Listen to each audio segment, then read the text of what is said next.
Hi everyone, Pathfinder Thermal Physics MCQ number 5.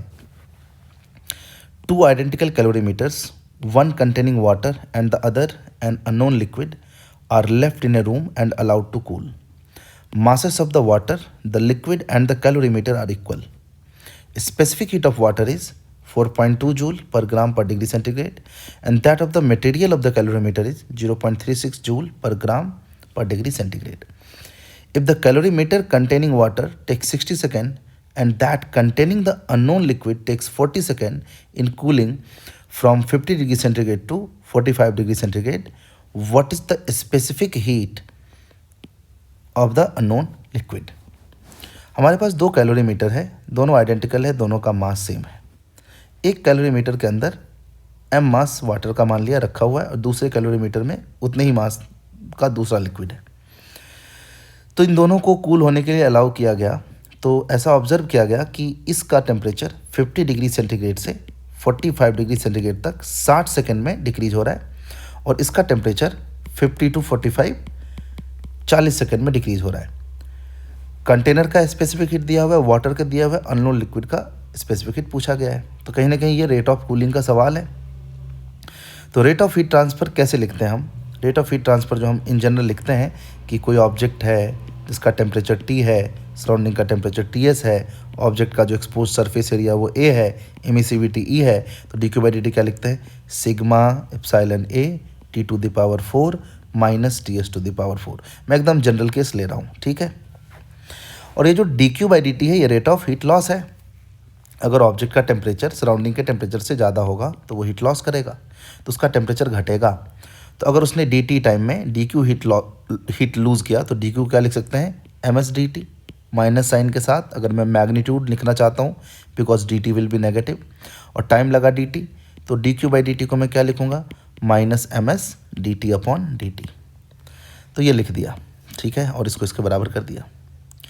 As calorimeters are identical and temperature also changes by same amount, can we write D T, minus sign इधर ही रहने दिया और ये जो temperature वाला term है उस सबको नीचे ले आया। चलो सिग्मा एप्सिलॉन ए को भी नीचे ले आया और इसको इंटीग्रेट कर दिया और इधर क्या बचा? डी टी इधर आ जाएगा और m इंटू एस इधर आ जाएगा। m क्या है? उस ऑब्जेक्ट का मास और s है स्पेसिफिक हीट, ठीक है। बस देखते रहो, आपको सब समझ आ जाएगा। तो सबसे पहले हमने रेट ऑफ हीट ट्रांसफ़र लिखा, उसके बाद टेम्परेचर वाले सारे टर्म को एक तरफ ले आया और उसको इंटीग्रेट कर दिया लिमिट के साथ T1 से T2। वो टेम्परेचर कोई भी T1 से T2 हो सकता है और यहाँ आया d t by m s, तो एम एस बाहर आ गया, डी टी का इंटीग्रेशन T आ गया।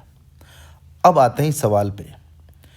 दोनों ही के केस में टेम्परेचर सेम अमाउंट से डिक्रीज़ हुआ है 50 से 45 तक, तो ये वाला जो इंटीग्रेशन है वो दोनों का सेम आएगा।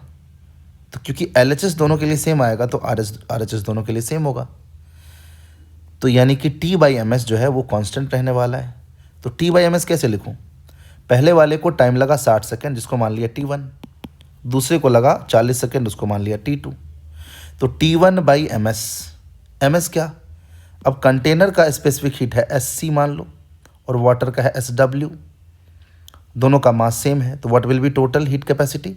T1 बाई एम एस डब्ल्यू प्लस एम एस सी, तो m कॉमन ले लिया, T1 बाई एम एस डब्ल्यू प्लस SC।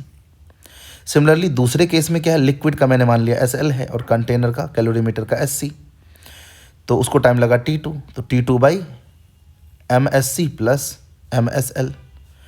T1 हमें पता है, T2 हमें पता है, मास तो हमने माना था, कैंसिल ही हो जाएगा। इसको सॉल्व कर लोगे, इस एक्सप्रेशन को सॉल्व कर लोगे तो ultimately you will get that the specific heat of the liquid is 2.68 joule per gram per degree centigrade. So option B will be the correct answer for this question. This was also one of the easiest problem from Pathfinder. ठीक है, I hope you liked the video.